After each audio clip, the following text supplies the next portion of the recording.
Hey everyone, and welcome! If you're just starting your journey with Class 12 Political Science, you are in the perfect place. In this explainer, we're going to break down the entire course structure for you, kind of like a roadmap, so you can see the whole picture right from the start. Let's dive in. So yeah, think of this as your personal roadmap for the whole year.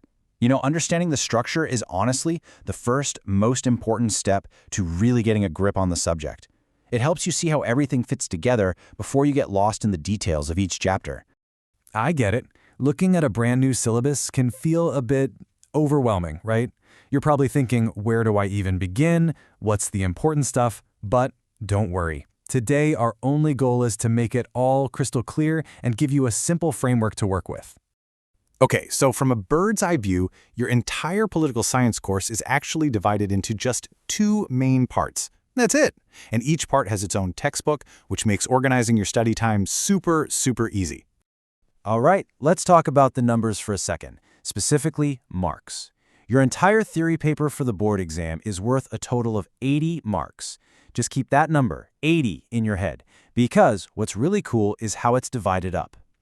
And here's the beauty of it. Those 80 marks are split perfectly, right down the middle. 40 marks for Book 1 and 40 marks for Book 2. What this tells you right away is that both parts of this course are equally important. You can't ignore one for the other. So what are these two worlds we're about to explore? Let's start with the first one, contemporary world politics. Now, I have to admit, this is one of my favorite parts of the syllabus because it really truly helps you make sense of the world you see and hear about every single day. In a nutshell, this book is your key to understanding the news headlines. We're going to be zooming out, looking at the entire world map, and figuring out the power dynamics between different countries. We'll look at the big international organizations and tackle some of the major global challenges that honestly affect every single one of us. So, here's a quick look at the chapters. We'll kick things off with the end of bipolarity, basically how the world totally changed after the Cold War. Then we move on to see who the new big players are in contemporary centers of power. We'll zoom into our own neighborhood with contemporary South Asia, and then explore groups like the UN and international organizations. From there, we'll talk about modern-day security, the environment, and of course, globalization, one of the biggest forces shaping our lives today. Okay, so once we've done our world tour, we're going to bring our focus right back home. Let's talk about Book 2, Politics in India Since Independence. And this book, wow, it's an absolutely incredible story. It's the story of India's journey as a democracy after 1947.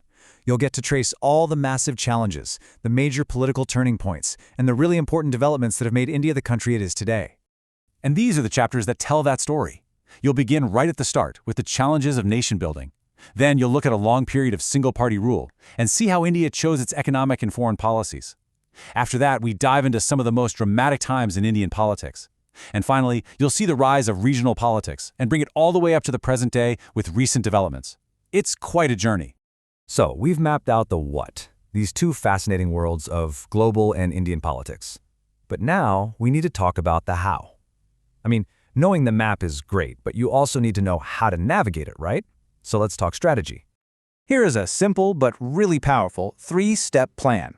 First, always focus on the big ideas, the main themes in each chapter, not just memorizing random facts. Second, and this is so important, start connecting the dots.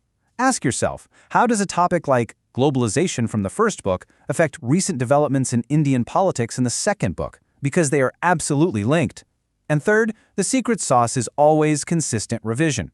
A little bit, often, makes a huge difference.